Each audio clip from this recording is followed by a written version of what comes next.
ओम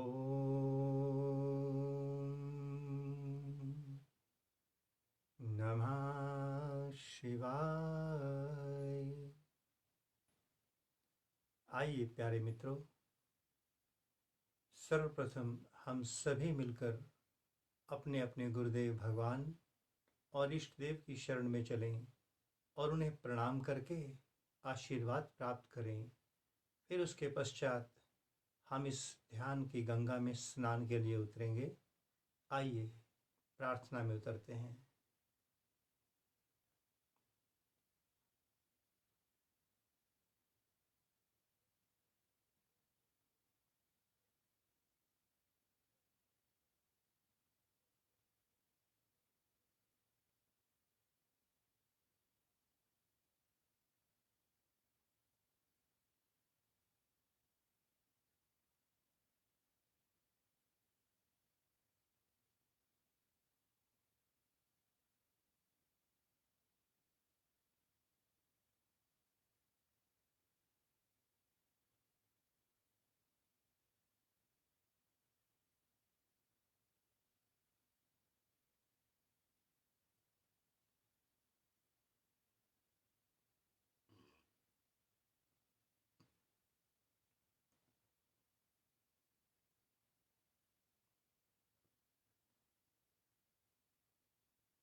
ओम नमः शिवाय। ओम नमः शिवाय। ओम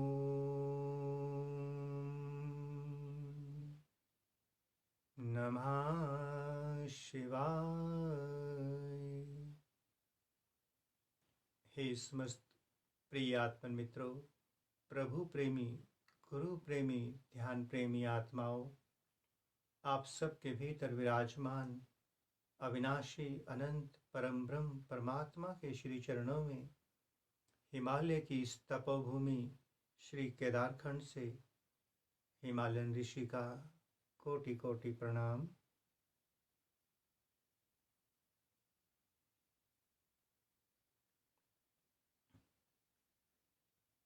आइए प्यारे साथियों, सभी मिलकर सर्वप्रथम हम ध्यान में उतरेंगे और उसके पश्चात आज मातृ दिवस है।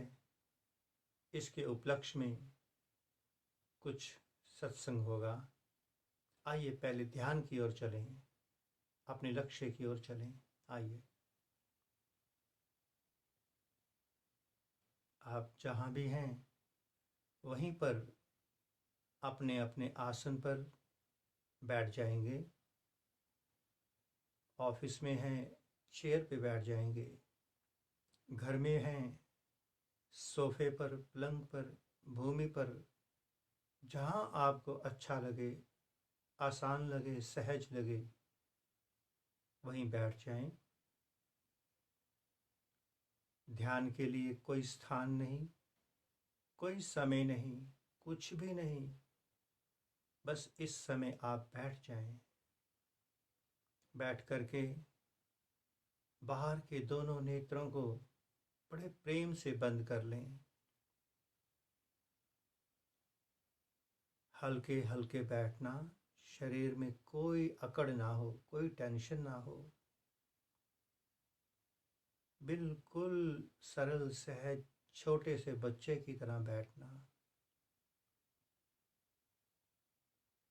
दिन भर की भाग दौड़ से, दिन भर की थकावट से, अपने कर्मों से, अपने कर्म भूमि से मुड़कर आइए अपने धर्म स्वयं की ओर चलें। दिन भर हमारे सब रिश्ते रहे। मैं पिता भी रहा, पुत्र भी, गुरु भी, शिष्य भी। इस शरीर के सब रिश्ते मैंने दिन भर निभाए। अब थोड़ी देर के लिए सब रिश्तों से हटकर, इस शरीर की चेतना से हटकर सीधा सीधा अपने भीतर प्रवेश करेंगे। अंतिम संबंध आत्मा और परमात्मा का भीतर बैठे सद्गुरु और शिष्य का निभाएंगे। बाहर की दोनों आंखों को बंद करने के बाद शिव नेत्र से देखना प्रारंभ करें। शिव नेत्र जन्म से ही खुला हुआ है, बंद नहीं है। उस नेत्र से हमें कभी अंधकार, कभी प्रकाश, कभी कोई चित्र दिखता ही रहता है। बाहर की आंखें बंद हैं, फिर भी हमें एहसास हो रहा है कि कुछ दिख रहा है। ये दिखना ही बताता है कि ईश्वर ने हमें अपना स्वरूप बनाकर ही इस धरा पर उतारा। वो स्वयं त्रिकालदर्शी है, त्रिनेत्रधारी है प्रभु। उसने हमें भी बिल्कुल वैसा ही बनाकर इस धरा पर उतारा। प्रभु को तीनों लोक या सारा ब्रह्मांड दिखता है और हमें केवल अंधकार दिखता है, क्योंकि दिन भर, जीवन भर हमने ज्ञान को जप, व्रत, तप, मंत्र जप, विचार, संकल्प, विकल्प उस शिव नेत्र के ऊपर चढ़ाते ही चले गए। शिव नेत्र को ढक दिया हमने सब इन पर्दों से। अब इन पर्दों को हटाना होगा, तभी भीतर का महाप्रकाश, महासूर्य उदय तो है, किंतु उसका प्रकाश नहीं दिखता। दिखेगा, अवश्य दिखेगा। बस आंखें बंद करके समस्त क्रियाओं से हटकर बैठ जाएंगे। कोई मंत्र जप ना हो, कोई श्वासों को नहीं देखना, प्राणायाम नहीं करना, नासिका के नीचे ऊपर कुछ भी नहीं, बस एक साक्षी दृष्टा वॉचमैन की तरह देखते चले जाएं। बाहर की आंखें जैसे ही बंद हुईं, शिव नेत्र पर विचारों का तूफान उमड़ आया। दिन भर के संकल्प विकल्प सब बातें योजनाएं सामने आने लगी, सब लेन देन सामने आने लगे। हमें लगता है कि विचार आ रहे हैं। जब आपने सब एंट्री गेट बंद कर दिए तो आ कहाँ से सकते हैं? अब तो शिव नेत्र ही खुला हुआ है। उस शिव नेत्र से भीतर तो कुछ आ नहीं सकता। भीतर पड़ा हुआ कचरा बाहर निकल रहा है। शिव नेत्र के तेज से, उसकी अग्नि से, उसके प्रभाव से भीतर एक तूफान खड़ा हो गया है। हलचल पैदा हो गई भीतर। जब तक हम सोए हुए थे, बाहर की आंख खुली हुई थी, ये मन राजा बनकर बैठा था। इसने भीतर सबको आने दिया, सब विकार भीतर आने दिए। हर प्रकार के काम, क्रोध, लोभ, मोह, अहंकार, ईर्ष्या, द्वेष, घृणा, निंदा, इस मन ने सबको एंट्री दी। मेरे सोने का इसने पूरा फायदा उठाया, पूरा। इसको लगा था कि मैं सोया ही रहूंगा, कभी जागूंगा नहीं। किंतु आप तो जागने की राह पर उतर गए। आपने बाहर के नेत्रों को बंद करके ध्यान में उतरना शुरू कर दिया। शिव नेत्र पर अपना आसन लगा दिया। जैसे ही आप ध्यान में बैठे, भीतर ध्यान की अग्नि भभकने लगी, ज्वालाएं उठने लगी। मन के सारे संगय संबंधी जलने लगे, भस्म होने लगे। सब बचने के लिए बाहर की ओर भाग रहे हैं शिव नेत्र से। जाने देना, बहुत सौभाग्य की बात है। सबको भागने देना, खाली होने देना अपने घर को। किराएदार ने तो कब्जा ही कर लिया था, मालकियत बना ली थी उसने।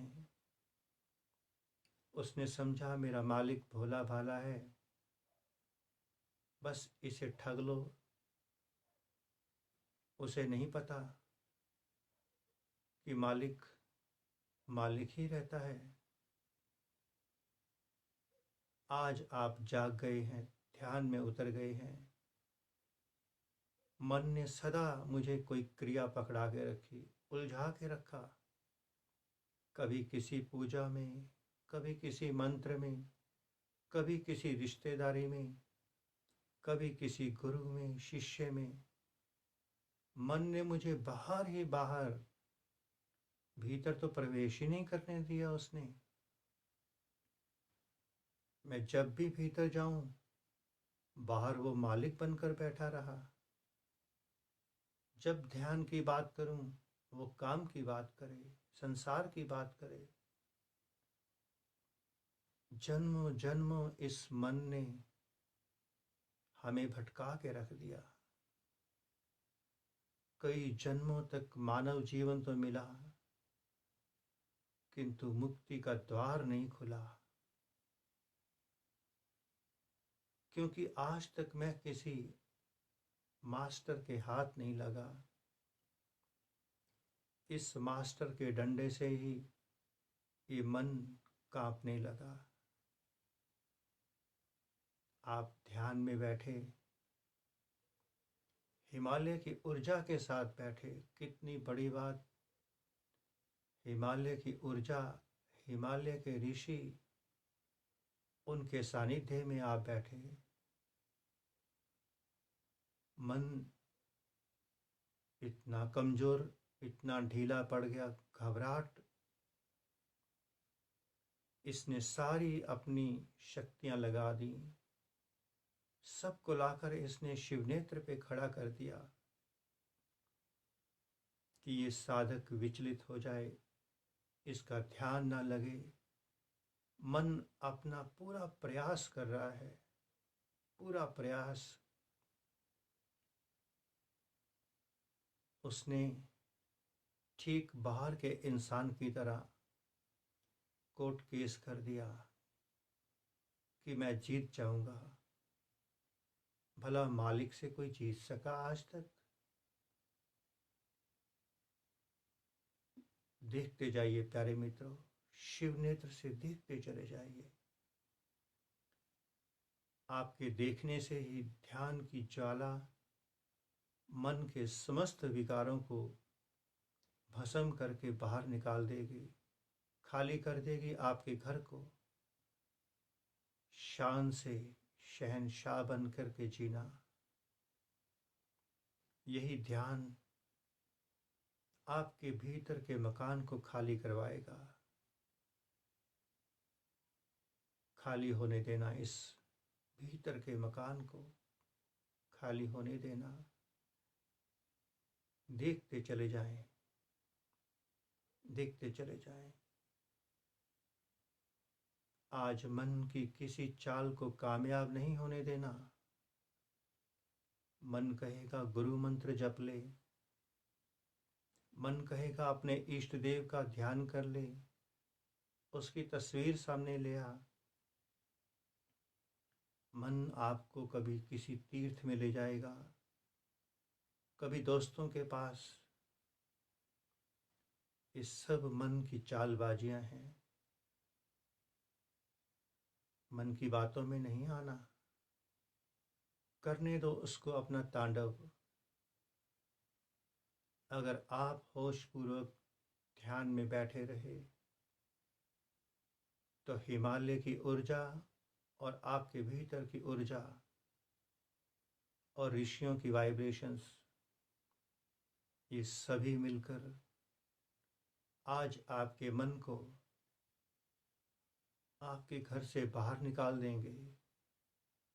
और मन अकेला नहीं जाएगा, मन अपने साथ सारे विकार, सारे अपने संबंधी, सारा कुटुंब साथ लेके जाएगा। कोई सामान छोड़कर नहीं जाएगा पीछे। आप लगातार देखते चले जाएं शिव नेत्र से, लगातार डट के बैठना। आज हल्का सा भी आपका आसन शिव नेत्र से हिले ना, ना भूत में जाए ना भविष्य में। एक पल के लिए भी इस मन को अवसर नहीं देना। बहुत चालाक है ये मन, बहुत चालाक। मन समझ सकता है कि साधक कहाँ उलझेगा। मन को आपकी कमजोरी पता चल गई है। मन ने आपकी कमजोर नस पकड़ रखी है। किंतु आप भी ध्यान के पक्के हैं। आज आपके ध्यान की ऊर्जा इस मन पर, इस मन को कभी अपने ऊपर हावी नहीं होने देगी। आज आपकी ऊर्जा अति बलशाली है, पावरफुल है।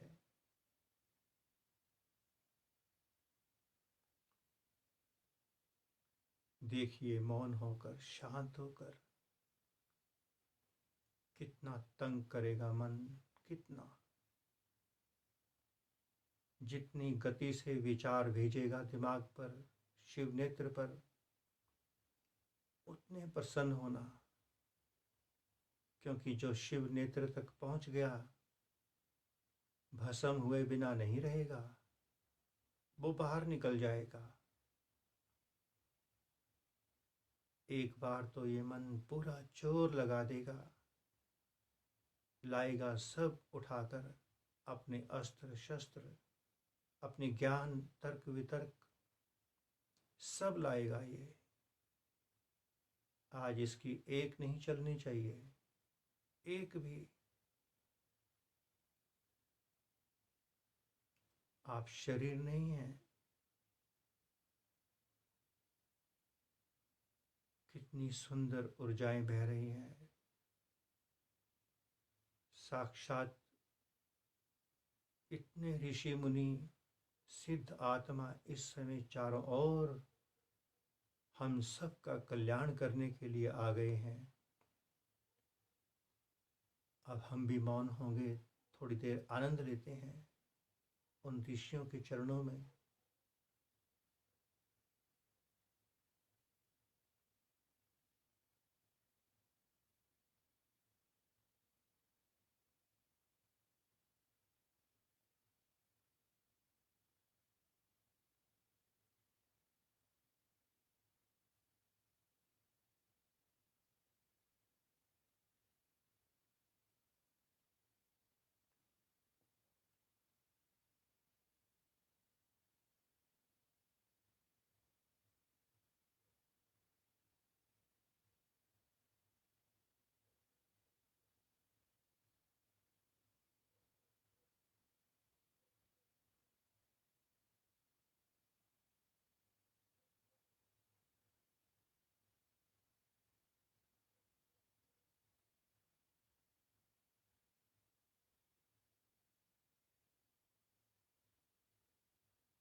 आज तो ऋषियों मुनियों की अपार कृपा बरस रही है, अपार कृपा। इतनी कृपा तो कभी नहीं बरसी।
आज तो हिमालय के सब ऋषि, सब तपस्वी सिद्ध आत्मा इतनी ऊर्जा बरसा रहे हैं, एक एक रोम उनकी ऊर्जा से भरता जा रहा है। बड़े सौभाग्यशाली हैं हम सभी।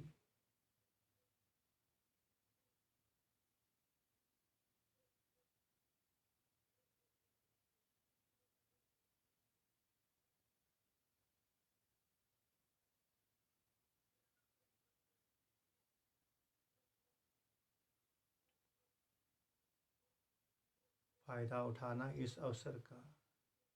कोई मंत्र जप नहीं करना, कोई क्रिया नहीं करना, केवल शिव नेत्र पे ध्यान रखना अपना, शिव नेत्र पर। कोई दाएं बाएं नहीं। थोड़ी देर के लिए स्वयं को भूल जाना, बिल्कुल भूल जाना कि मैं कोई पति हूँ, पुत्र हूँ, गुरु हूँ, शिष्य हूँ, सब भूल जाना। आज अपार कृपा बरस रही है उन ऋषियों की।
यूं लग रहा है आज तो पूरा पूरा समुंदर ही उड़ेल दिया प्रभु ने। इतनी ऊर्जा का भंडार आकाश से।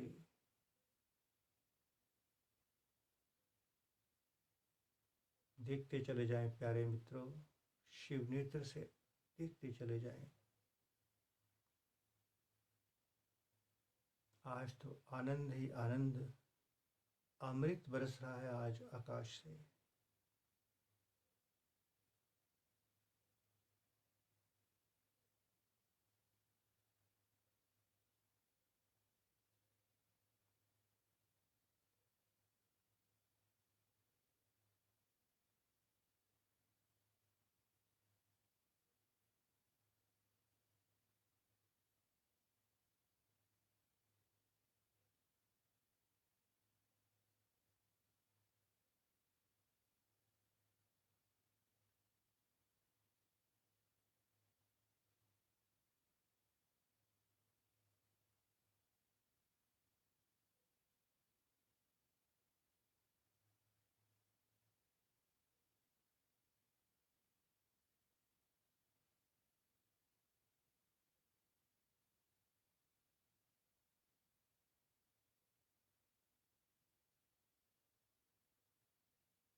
ऐसा लगता है कि प्रभु आज या तो दयाल हो गए हैं या भूल गए हैं अपना सरोवर खोल करके। अद्भुत।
आइए प्यारे साधकों मित्रों, ध्यान की धारा से लौटें, पुनः प्रकृति की ओर। आज रात्रि में इस अमृत को खूब पिएंगे। अब एक छोटा सा विषय लेंगे। आइए लौटें प्रकृति की ओर। अपनी दोनों हथेलियों को रगड़कर अपने मुखमंडल पर फेर लें।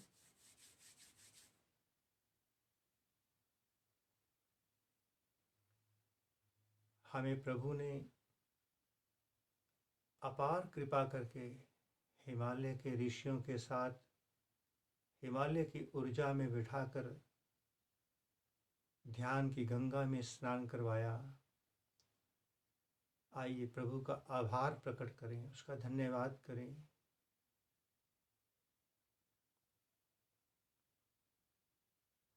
ओम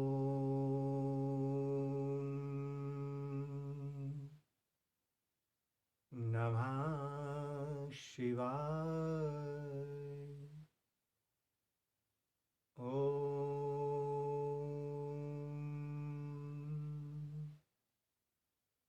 नमः शिवाय। ओम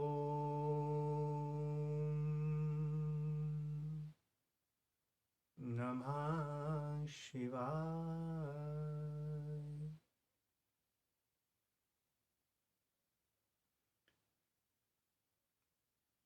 प्यारे साधकों, आज मातृ दिवस है। हम सभी साधक गुरु धारण करते हैं। गुरु से शिक्षा लेते हैं, दीक्षा लेते हैं, एक नव जीवन लेते हैं गुरु से।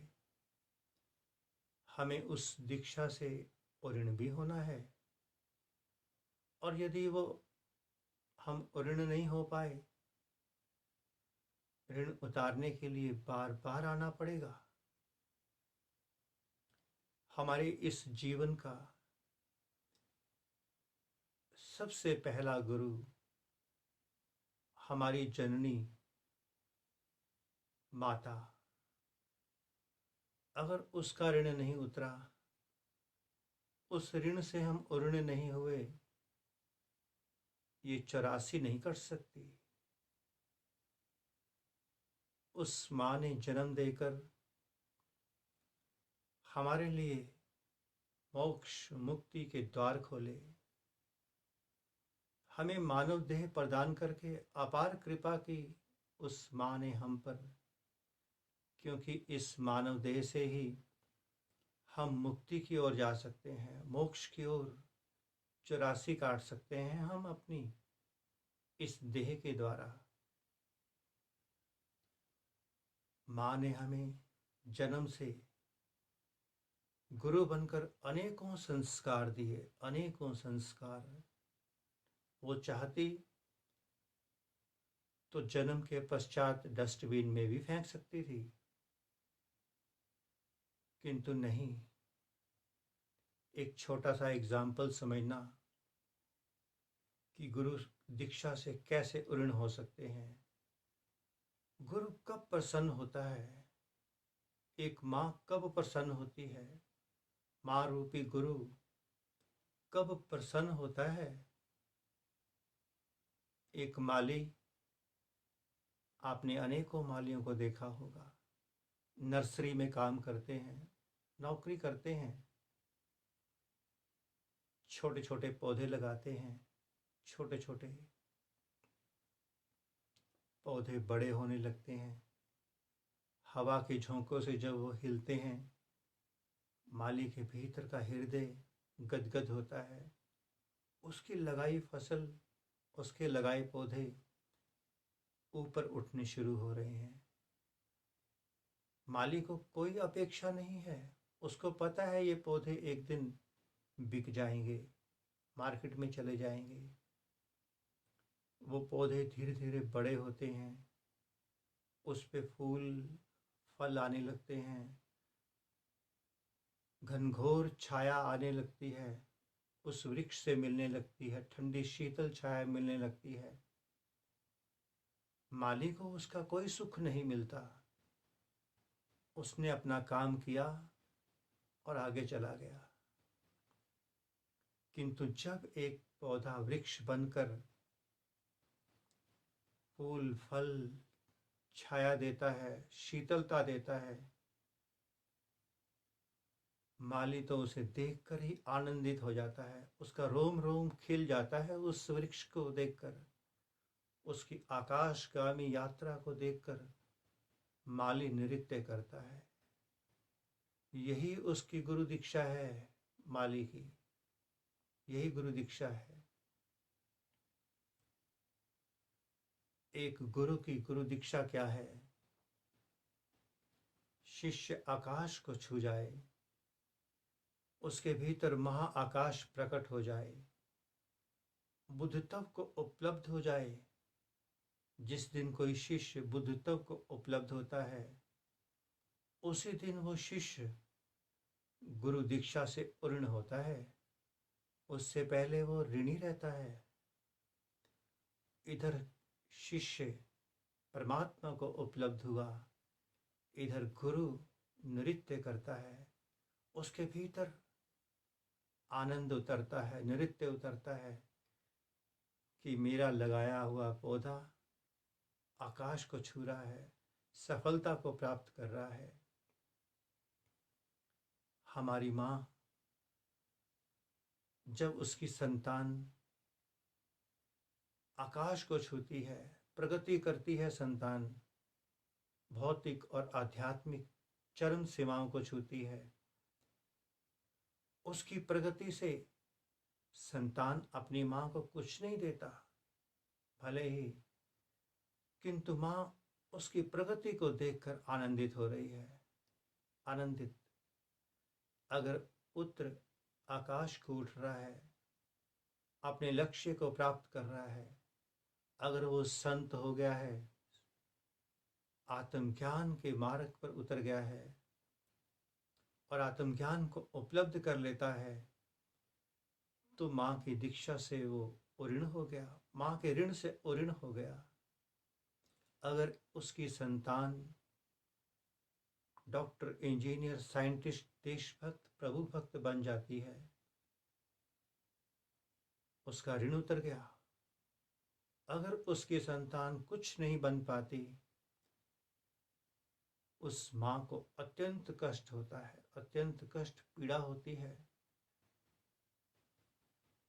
और उस संतान का तो उद्धार नहीं हुआ, वो फिर लौटेगा अपने माँ के ऋण को उतारने के लिए, फिर से एक माँ की कोख में आएगा।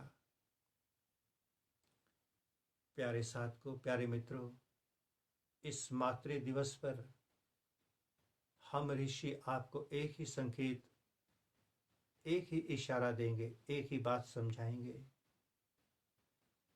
आपको उऋण होना है, उऋण। गुरु, माँ आपकी गुरु है, शिक्षा दीक्षा देने वाले गुरु हैं, जिनसे आप कुछ प्राप्त करते हैं, जिस उद्देश्य के लिए उन्होंने आपको शिक्षा दीक्षा दी। अगर आप उस पर खरे उतरते हैं, उत्तीर्ण हो जाते हैं, आप उत्तीर्ण हो गए, ऋण हो गए उनके भार से, आपके सिर पर कोई ऋण नहीं रहा। गुरु ने आपको मंत्र जप दिया, अपने साथ बैठकर ध्यान करवाया, ध्यान में उतारा। उसने रात रात भर जाग करके, एक माँ ने रात रात भर जाग कर आपकी सेवा की, और एक दिन आप आकाश को छू जाते हैं। माँ की समस्त सेवाओं का फल मिल गया। गुरु आपके लिए दिन रात जागता है, आपको ध्यान ज्ञान की शिक्षा देता है, आपके लिए अपना जीवन अर्पण कर देता है। और जिस दिन आपके भीतर का सूर्य उदय हो जाता है, बुद्धत्व को आप उपलब्ध हो जाते हैं, उस दिन आप गुरु के ऋण से उऋण हुए, नृत्य उतर गया गुरु के भीतर। आइए प्यारे साथ को, प्यारे मित्रों, हम सभी अपने मातृ ऋण से, गुरु ऋण से पूर्ण हो जाएं, पूर्ण हो जाएं। अपनी समस्त ऊर्जा को, यदि आप साधु हैं, यदि आपने साधुता धारण की है, सन्यासी हो गए हैं सब और से हटकर, तो अपनी पूर्ण ऊर्जा को आत्मज्ञान की ओर बहा दें, ताकि आपका गुरु नृत्य कर सके, झूम सके। आपका आत्मज्ञान को उपलब्ध होना उसके लिए शराब है, उसके लिए मय है, उसके लिए वही नशा है। उसके पैरों में घुंघरू बन जाते हैं जब कोई शिष्य परमात्मा हो जाता है। एक माँ उस दिन नृत्य करती है जब उसका पुत्र कुछ हो जाता है, कुछ बन जाता है। तो प्यारे साथ को, आप जिस फील्ड में खड़े हैं, जिस क्षेत्र में खड़े हैं, उस क्षेत्र की चरम सीमा को छू लो। यही संदेश, यही संकेत, यही प्रार्थना आप सबके लिए है इस मातृ दिवस पर। इतना ही स्वीकार करना प्यारे मित्रों। बस थोड़ी देर में पुनः फिर मिलते हैं। थोड़ी देर में खूब गहरे उतरेंगे ध्यान में, आनंद लेंगे। आज तो ऋषियों की अपार कृपा बरस रही है, अपार।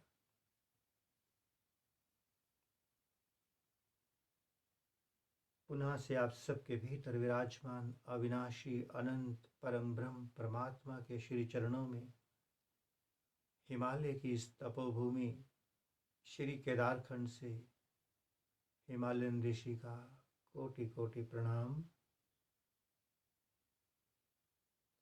और संपूर्ण ब्रह्मांड में विराजमान, संपूर्ण हिमालयास में विराजमान समस्त देवी देवताओं, समस्त ऋषियों, मुनियों, गुरुजनों, संत महापुरुषों की ओर से आप सबको शुभ आशीष, शुभ मंगल कामना। प्रभु करे आप उऋण होकर इस धरा से विदा हो। ओम नमः शिवाय। ओम सर्वे भवन्तु सुखिनः, सर्वे सन्तु निरामया, सर्वे भद्राणि पश्यन्तु मा कश्चित् दुःखभाग् भवेत्। ओम शांति शांति शांति।